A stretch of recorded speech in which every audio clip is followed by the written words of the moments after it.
Hello everyone. We will discuss today John Keats' famous poem Ode on a Grecian Urn. As you might know about the poet, at least some slight idea you might all have, being students of English literature, that John Keats belongs to the second generation of the Romantic poets, who dominantly wrote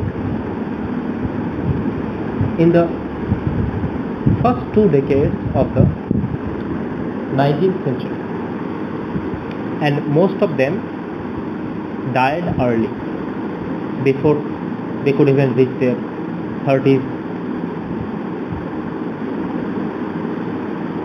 or even their 40s. They died before all that. And as for the characteristic features that differentiate these Romantic poets from the early writers, from the early poets of English background, is the fact that they were too much into imagination. They provided a lot of energy to the human faculty that we call as imagination, sensuousness. Again, they put emphasis on the individuality of human self. These poets were much into individualism. That means the independence of their ideas, independence of their mindset, we can say that. And before I get into the poem, there are certain facts that I should mention about John Keats. Is that this poem, this particular ode on a Grecian Urn, was written in 1819, and this year, mind the year, 1819 is considered to be the annus mirabilis of John Keats. And annus mirabilis means the year of miracle or miracle year. That means it is in this age that John Keats wrote most of his important works. And not only most of his important works, but also the force with which he wrote, the continuity with which he wrote is remarkable, particularly in this year. So, without much ado, now we will get into the discussion of this poem. Ode on a Grecian Urn, from the very title, we have some aspects to be considered. Like the very first word, the very first word that we find in the title of the poem, ode. So what is an ode? An ode is basically an address that is made to some living or dead person or some phenomena or some object which the writer or which the poet elaborately praises, eulogizes and describes. So we have the examples of the Horatian ode, the Pindaric ode. So these two classical ode writers popularized this form, and Keats, again, who is a person who is very much into the very much fascinated by Greek artifacts, Greek culture, Greek phenomena. Keats also was inspired by these Pindaric odes. So this poem particularly does not much subscribe to the idea of those ancient authors per se, but this shares some kind of features with those odes. So basically, coming into the point, that ode is something that addresses to some object, to some living person or dead person, and eulogizes, praises that person. So here, ode on a Grecian urn. So an ode is addressed to an urn, as we can see, which is Grecian. That means the urn is supposed to be belonging from Greece. At least its feature, its characteristics subscribe to the fact that this urn is made in Greece. Now let us discuss how the poet associates the idea of Grecian urn and the idea of an urn itself, and how he connects to the very idea of an Greek artifact. So now we will get into the text itself. Here we have the text that thou still unravished, bride of quietness. So here, from the very first line, we can understand that the poet is directly addressing to the urn, which is a Grecian urn. Thou still unravished, bride of quietness. So there are a number of adjectives and epithets that the poet imposes on this urn. What are they? They are unravished. The urn is compared with an unravished bride. That means a bride, a bride who has not been ravished. That means who is still virgin. We can say that, or we can interpret that in that way. That the urn is being compared to an unravished bride, a virgin bride, and the bride of, again, whose bride? Bride of quietness. So just try to understand how the poet is meditating upon an urn. He is looking at it and he is thinking about it, and that thought process is coming into words, written words. And in that sense, I must mention that this poem is written in the tradition of ekphasis. Ekphasis is a kind of literary form in which ekphasis is I must say, in ekphasis, sculpture or a painting is described, or rather transformed into verbal form. So this is a kind of ekphasis in which the urn is being described as a poem in a word made form. So thou is still unravished, bride of quietness. So here the bride is unravished, and whose bride? Quietness. That means quietness, a kind of peacefulness, a kind of stillness. Thou foster child of silence and slow time. Now, as we can understand from this word, foster child means a child whose natural parents are not there. That means the foster child means a child who is adopted. So now the poet is comparing this urn as a kind of foster child, that means adopted child of silence and slow time. So here we have to understand it very well, that foster child, why is he calling this urn a foster child? Because the urn which the poet is meditating on is a foster child of silence and slow time. That means the urn was made by some real hands. There must be some originator who created this urn. So if we have to go by the way we understand the relationship between father and children, or parents and children, so here if we apply those codes of human behavior, of course of cultural understanding of father-son relationship, father-children relationship, parents-children relationship, we find that the art must be having an originator. So it must be its natural parent. So now after that art is created, after that art is crafted, it has been adopted by silence and slow time. That means now the art belongs to time. It is up to the time who will consider whether the urn will continue living or not.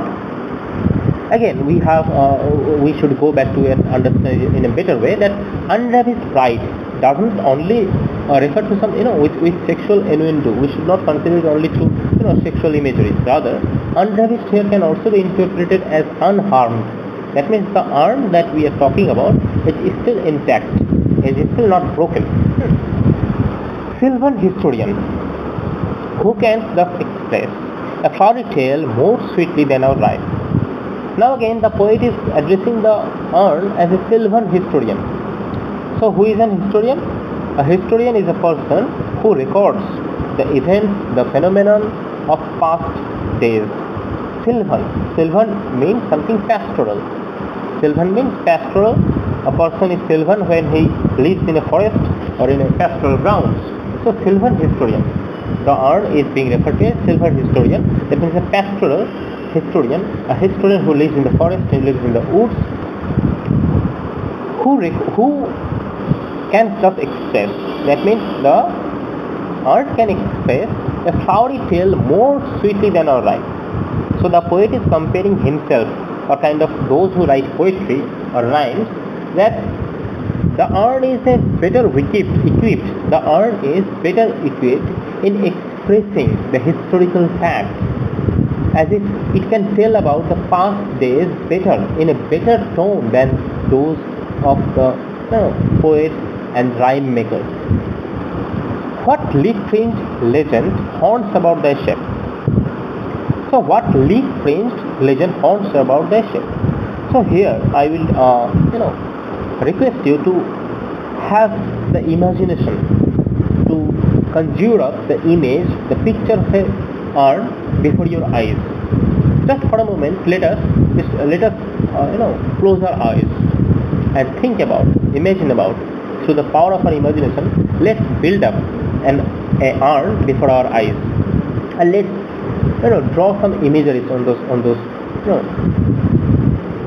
that urn.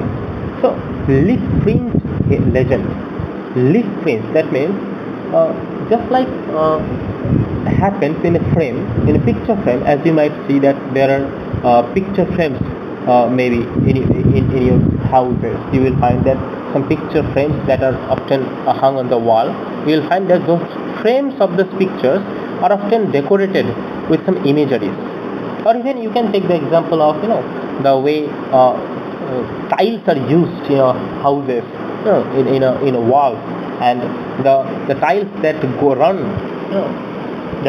above the normal tiles, which are used to make the borders, are often decorated with flowers, with images of flowers.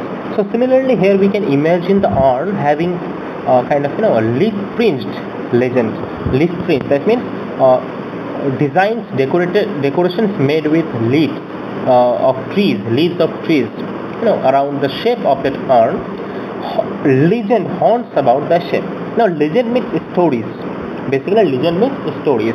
So what leaf-fringed legend haunts about the shape? The poet is asking that urn, what are these images that are rolled around, that are engraved on your body, of deities or mortals? So whose images are those? Are they of gods? Are they divine people? Are they divine souls? Are they divine figures, or mortals like us, like human, like other animals? Are they deities or mortals, or of both? Or they are both? They are both divinities and human beings and animals. Maybe both of these are to be seen on that urn. In Tempe or the Dales of Arcady. So now the poet is imagining, now the poet is questioning again that the scenes that are engraved on that urn, where does these scene belong? If you can understand them, that if those scenes that are engraved, where do they belong? What are the places that are drawn up in that urn? Is it Tempe, a place, the name of a place, or Arcady? Some Greek places these are, situated in Greece. What men or gods are these? Again the poet throws a question. What men or gods are these? So the pictures that the urn is showing, they are containing pictures of gods and men at the same time. So what men or god are these? What maidens flock? So there may be a picture of a maiden, maid, a woman, in that, a girl on that urn. And what maidens flock? So from the very gestures of the woman that is painted, that is engraved on the urn, the poet is surmising, the poet is guessing that is it something that the woman is trying to escape from? Loth generally means hating, to hate something, hatred. So is the woman hating something, or is she trying to escape from something that she hates? What mad pursuit? What mad pursuit? Pursuit means a kind of chase, a kind of chasing. So what mad pursuit?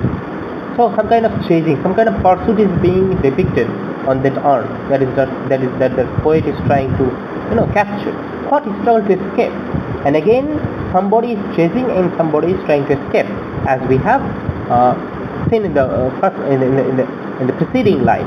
Now, what pipes and timbrels, what wild excess.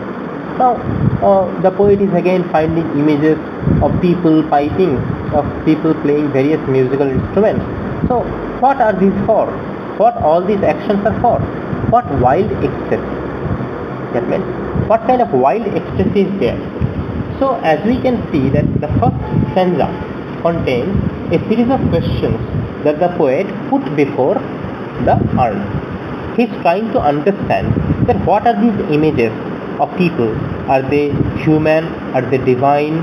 Why are these pursuits? What pursuits are these? Why the woman is trying to escape?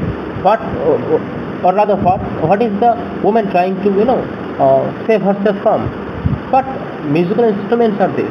What wild ecstasy? Why these people are so so ecstatic in their behavior? So this is the first stanza. Now going to the second stanza, we have that heard melodies are sweet, but those unheard are sweeter. So now again the poet is trying to play with our imagination. I would request you to kind of again close your eyes and imagine some beautiful music, not real music that is being played around you from mobiles, from TVs, from laptops. No, not that kind of music. Just close your eyes and imagine some beautiful music being played on. And that music must not be happening around. It must be happening only inside your brain. So the poet is trying to say that heard melodies are sweet. That means the way we perceive music from our real senses, from our ears, from our eardrums, that music must be sweet. But the music that cannot be heard, that means the music that can be played only by your imagination, is better. That means we always have that kind of perception that suppose you are trying to you are trying to imagine something suppose you have never been to a place that is very beautiful. You have heard from people that that place is very beautiful. Suppose you have never been to London, and now you have developed from whatever you have heard a brilliant picture of that country, of that beautiful place. And now once you visit the place, what you will find is that your imagination will never match with the reality. So similarly, the poet is trying to tell us that heard melodies are sweet. That means the music that we already have heard is sweet, but those that are unheard, that are sweeter, because our imagination always plays better than our real ears can. Therefore, yes, soft pipes play on. And then the poet is again urging the man or the woman playing pipes on that urn to play on. That means since heard melodies are worse than unheard, the poet is again cannot listen to the music that is being played on that urn. So we have to understand here that a person, the image of a person is there on that urn, and that person is playing some flute. So as you can understand that you are looking at a picture. Okay, just take that example. You are looking at a picture in which a person is playing some instrument. So what is certain is that you can only imagine that imagine the music that this particular person on that frame, on the picture can be playing. You can never really hear that music. So the poet is requesting the kind of the imaginary person on that urn, the pictured man on that urn who is playing flute, to go on playing, not to the sensual ear. Again that same thing, that you are playing not to the sensual ear, that means the real ear that we have, rather more endeared, but your music will be more loved, more endeared. Pipe to the spirit deities of no tone. Pipe to the spirit deities of no tone. Pipe to the deities, spirit deities of no tone. So your music is being played to the soul, to the spirit of that is lying within me, and that spirit doesn't need physically produced music, but a music that is produced by heart, but it's produced by brain or imagination. Fair youth, beneath the trees, thou canst leave thy song. So again, there is an image that we find here is that of a youth, a young man who is sitting beneath the tree, sitting under a tree, and he is playing a song. So since the images engraved on that urn is fixed, is frozen, that means the actions in which those people on that urn are engaged, they can never choose to stop those actions. That means a person who is floating, he must be going on floating for life. The person who is singing, he will be singing forever, because it is all frozen. So here the poet is saying that fair youth, who is playing music, play on, because you cannot stop, thou cannot leave thy song, nor ever can those trees be bare. And again, the trees under which this young person is singing, the tree itself will never fade. The leaves of these trees will never be shed. Why? Because it is again frozen. So the tree will be forever green. The leaves will never be shed. Now there is another image that is coming, that bold lover, never canst thou kiss. So here we have a man trying to kiss a girl, a lover trying to kiss his beloved. Okay, so trying to only, but not being able to. Never canst thou kiss. That means the poet is saying that, oh bold lover, you can never kiss your beloved. Why? Because it is fixed. Because the person who is chasing his beloved is again fixed, and the woman is again chasing. She is also, the distance between them that is engraved on that urn will be forever same. So they can never. Maybe he is trying hard to get with his beloved, but he will never get that. Though winning near the goal, yet do not grieve. So the poet is again trying to console that lover, that though you are trying to reach your beloved lady, that means though you are trying to go near your friend, go near your lover, so that you can make love to her, but you cannot go, then again you should not fret over it. You should not be too much morbid about it, because the lady that you love, what the poet is saying, just take a look at it, that do not grieve, she cannot fade. That means the beauty of the beloved will remain same forever. Why? Again, because the picture that we have on this urn is engraved and fixed. That means a person who is painted as beautiful, a person who is engraved as graceful, will remain so forever. So the lover should not regret the fact that he is not being able to make love to his beloved, because his beloved will remain beautiful forever.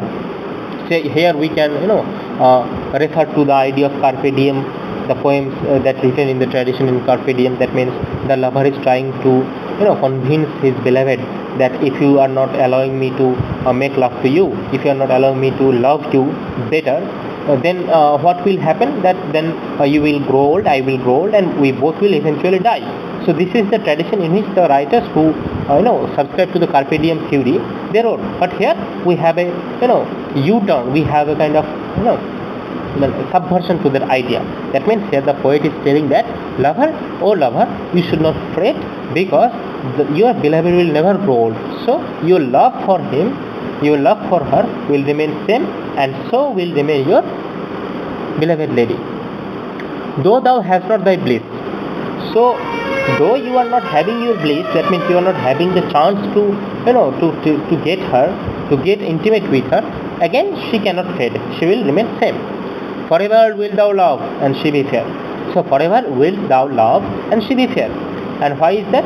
Because you will be forever loving her, and she be fair, and she will never lose her beauty. So it's a beautiful idea. So here we have, as we read already, that here we have the idea of how the poet is trying to convey the fact that art, a kind of sculpture here, a kind of urn here is trying to make things permanent. So whatever that is painted, whatever that is engraved on this urn are permanent.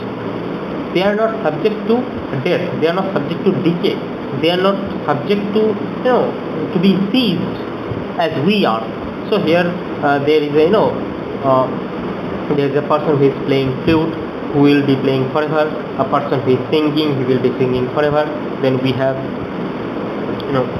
that a lover who is trying to make love to his lady love, who is trying to escape from the pursuit of that lover.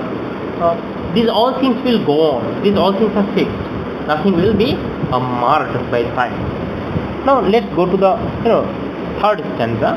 Happy boughs that cannot shed your leaves. So again, that image, that a tree that is there, that is engraved on there, and since it is engraved, since it is frozen, it cannot leave. It cannot shed its leaves. That means its leaf will be there forever, nor ever be the spring at you. So what happens in the spring? The trees grow very much beautiful. They grow new leaves, and those leaves will be there forever. And happy melodies unwearied. So again, that melodies, the person who is playing his instrument, his flute, and happy melodies unwearied. So since it is all the images, they are all engraved on that picture, so those people who are performing those actions, they will never be tired. They will never feel tired because they are engraved on it, they are frozen on it. So that is why the poet is saying unwearied. Forever piping songs, forever new. So since the man is frozen by the art, by the sculpture, he will be singing on forever, and his song will appear new forever. More happy love, more happy love. So more happy love. So the love that is being portrayed on that urn is again very much happy. Why? More happy love. So here by repeating the word happy love, more happy, again the poet is trying to convey the happiness that can be that can be perceived from this urn, that the pictures that are engraved in the urn, the actions, the people who are portrayed, so they are forever, they are kind of happy, and that happiness is not to be marred by, is not to be destroyed by the physical world, the way in which our happinesses are often seized, are often stopped by various happenings that happen around us. Forever warm and still to be enjoyed. So those scenes, those people, those affections, those emotions that are portrayed on that urn are always warm and still to be enjoyed, and can be enjoyed for 1,000 times ever, can be enjoyed for life. Forever panting, forever young. That person is forever panting. He's forever heaving, breathing fast. His heartbeats are rising, and that speedy heartbeat will be remaining same forever. Why? Because again these all are frozen, as I have repeatedly said. All breathing human passion far above. All breathing human passion far above. So that these people represent, kind of reflect the emotions, the passions of the real art, of the real people, and again they are far above the reality because they are frozen in time. They are frozen in time, and they cannot be destroyed, they cannot be destructed by the cruel time, by the cruel nature of real life that leaves a heart high, sorrowful and cloyed, a burning forehead and parching tongue. So that leaves a heart high, sorrowful and cloyed, a burning forehead and a parching tongue. So what happens when a lover is trying to make love to his beloved, and the beloved lady is always jilting, is always kind of not yielding to the advance of that lover? So what happens to that lover man then? He feels dejected, he feels depressed.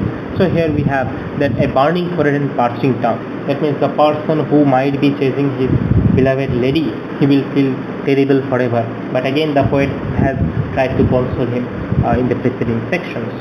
Now, the next stanza, that means the fourth stanza, is setting a different mood.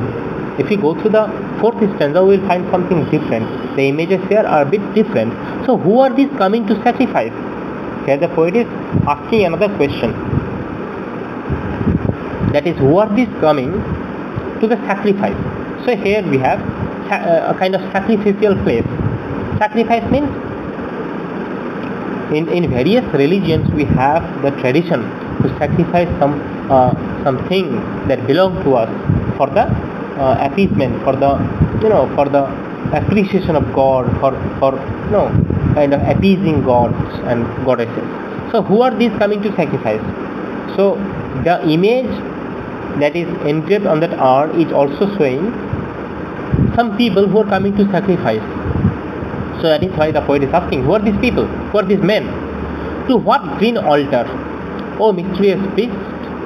So a kind of green altar is being imagined by the poet. That means a green altar is being engraved, has been engraved on that urn, and the poet is asking that to what green altar? What altar does it denote?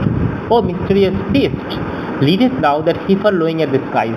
So here we have the picture of a group of people who are trying to lead, who are leading a heifer, that means a young calf, to a sacrificial ground.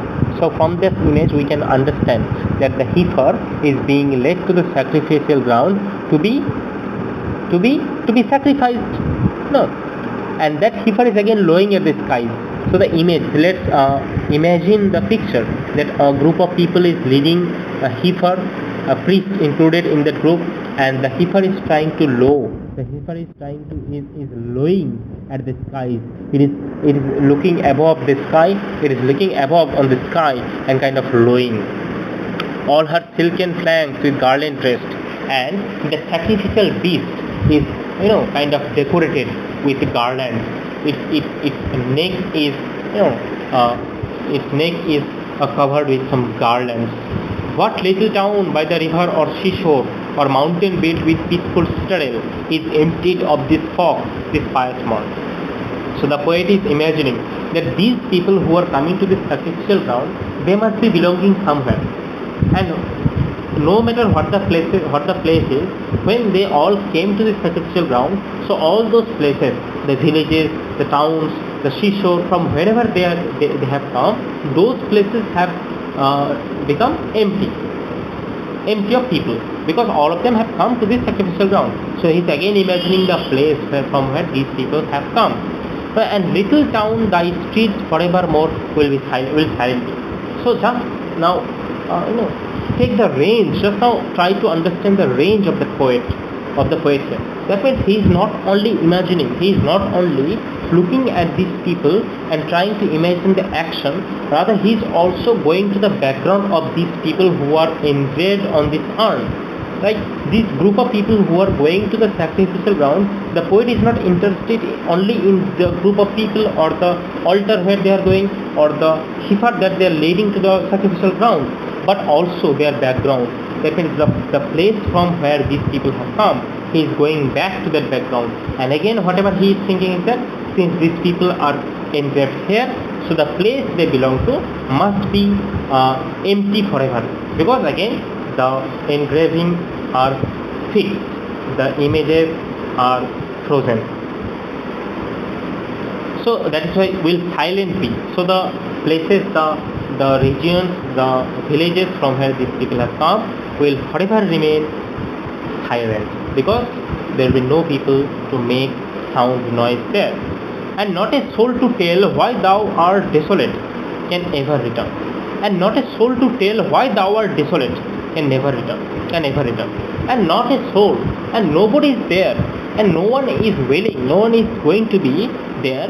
Why thou art so desolate can ever return. So none of these people can ever return to those places and say that why those places are empty. Now coming to the last stanza, that O Attic ship. So the word Attic means Greek artifact. it refers to, it connotes to, it often denotes to Attic, means to Greek artifact, Greek sculpture, Greek art. So here, since as we have come to know from the very title of the poem that ordinary Grecian urn, that means the urn is from Greece. Here we have Attic shape. So the shape of the urn, and the poet is again referring to it as Attic shape, a shape designed by Greece, designed by Greek, Greek sculptures, designed by Greek men, inspired by Greek sculptures. Fair attitude. So just we should not only depend on the meaning but also the play of words, Attic and attitude. So fair attitude with bread of marble. So breed, here the term breed is being used as bread by the poet. This is B-R-E-D-E, but we have to understand it as breed, B-R-E-E-D-E. B-R-E-E-D, breed. Now with bread of marble men and maidens of a rod. So the urn again is kind of a decorated piece made of marble. It can be understood as a piece made of marble, men and maidens of a rod, and the urn is containing pictures of men and maidens with forest branches and trodden wheat with forest branches. That means the branches are being the branches of wood are being engraved, have been engraved on that on that urn, and the trodden wheat, and wheat, that means the foliage that often lie on the forest ground. So those are trodden. So those images are here referred to. The silent form does tease us out of thought, as doth eternity cold pastoral. So thou silent form. So again the poet is referring to that urn, addressing the urn, and now he is addressing the urn as what? As silent form. That means a fact, an artifact, a sculpture that is silent, that is not noisy, that doesn't produce any sound, does tease us out of thought, and it is kind of teasing us, our thoughts, teasing our understandings, teasing our apprehensions, as doth eternity cold pastoral, as doth eternity. And what? That it is teasing us, and the idea of eternity that it possesses. That means the urn, if nobody makes any harm to that urn will live forever, it will live till eternity. So that idea is somehow teasing out the comprehensive soul of the poet, cold pastoral. Now again we have a very important thing here, that means cold pastoral. So what is cold pastoral? Now cold pastoral is coldness, the idea of coldness that we often associate with something that is not living, something that is still, something that is frozen, lacking in life, lacking in the vitality of life that characterizes all human beings, all living things rather. So cold pastoral. So again the poet is finally referring to the urn as cold pastoral. That means a pastoral. It is a person who belongs to the figure with its various engravings is like a pastoral, is like a forester, but it is again cold. That means it lacks the living qualities of the living beings. When old age shall this generation waste, thou shalt remain. When old age shall this generation waste, that means when this generation will pass away. That means as happens with every generation, with every living generation, that when old age shall this generation waste, when the old times will come, that means when this time also will grow old and the present generation will be done away with, thou shalt remain. That means when we all will be gone. Keats, when he wrote it in the 1819, the urn was there. Maybe some real urn had inspired Keats to write about this, but Keats died in 1821. Keats died in 1821, and we have come a long way from that. When old age shall this generation waste, that means when generations of people will be dying, will be gone, thou shalt remain. That urn will remain. That urn will only remain there, in midst of other woe than ours, a friend to man, to whom thou sayest, So in midst of other woe, that means people will always have various kind of disease, various kind of depression, various kind of pains, agonies, and then ours are friend to man. In midst of other woe than ours, that means the pains, agonies that we are associated with. So when that time will be gone, a friend to man to whom thou sayest, and you will remain forever like a friend to the people, to man, to whom you will say, beauty is truth, truth beauty. That the message that the urn will be giving to the generations to generations after generations is the message that beauty is truth, truth beauty. So here, this is a beautiful way to praise, to celebrate the idea of beauty, to eulogize the idea of beauty, that beauty is truth. So whatever that is beautiful must be truth. That is one of the most important perceptions of the poet John Keats, that beauty is truth, truth beauty. And that is all ye know on earth and all ye need to know. So the urn is a kind of here the urn is made to kind of speak that for the generations that will come after the previous generation, and for generations after generations, the urn will be distributing that, disseminating that message of the truthfulness of beauty and the beautiful nature of truth. So this is how the poet ends this poem, and